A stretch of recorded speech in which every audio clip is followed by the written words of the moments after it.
গত মঙ্গলবার অনুষ্ঠিত ঢাকা বিশ্ববিদ্যালয়ে কেন্দ্রীয় ছাত্র সংসদ নির্বাচনের দিন বিশ্ববিদ্যালয়ের সহকারী প্রক্টর শেহরিন আমিন মোনামির সঙ্গে বাক বিতণ্ডায় জড়িয়ে সামাজিক যোগাযোগ মাধ্যমে সমালোচিত হয়েছিলেন ছাত্রদল সমর্থিত প্যানেলের জিএস প্রার্থী তানভীর বারী হামিম।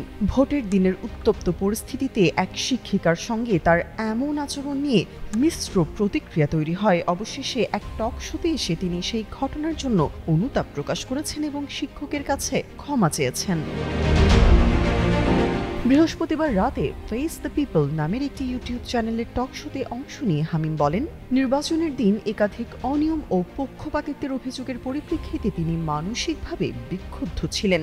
বিভিন্ন কেন্দ্রে ছাত্রদল সহ অন্যান্য দলের প্যানেলের সিট বিতরণে বাধা দেওয়া সহ আরও কিছু ঘটনার জেরে তিনি উত্তেজিত হয়ে পড়েছিলেন। তিনি বলেন, একজন প্রশাসনিক কর্মকর্তা হিসেবে প্রতিবাদ করা তার কর্তব্য ছিল, কিন্তু সেই প্রতিবাদ করার সময় তিনি ধৈর্য হারিয়েছিলেন।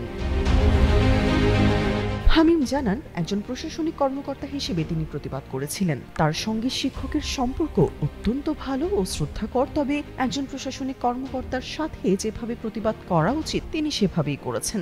হামিম আরও বলেন, প্রতিবাদের ভাষা ঠিক থাকলেও তিনি কিছুটা উত্তেজিত হয়ে পড়েছিলেন। এই কারণে তিনি সব সময় অনুতপ্ত এবং মনে করেন যে এভাবে প্রতিবাদ করাটা ঠিক হয়নি, কারণ তার শিক্ষক সবার আগে। তিনি আরও জানান, এই ঘটনার পর যারা সামাজিক যোগাযোগ মাধ্যমে শেহরিন আমিন মোনামিকে নিয়ে কুরুচিপূর্ণ মন্তব্য করেছেন তাদের বিরুদ্ধে সাংগঠনিক ব্যবস্থা নেওয়ার প্রতিশ্রুতি দিয়েছেন তিনি। ঢাকা বিশ্ববিদ্যালয়ে কেন্দ্রীয় ছাত্র সংসদ নির্বাচনে হামিম দ্বিতীয় সর্বোচ্চ ভোট পেয়েছিলেন, কিন্তু ভোটের দিনের এই একটি ঘটনাই তাকে আলোচনার কেন্দ্রবিন্দুতে এনে দেয়। তার এই ক্ষমা চাওয়ার মধ্য দিয়ে বিতর্কের অবসান হলো বলে মনে করছেন অনেকেই। তামান্না তাবাসসুম, যুগান্তর নিউজ।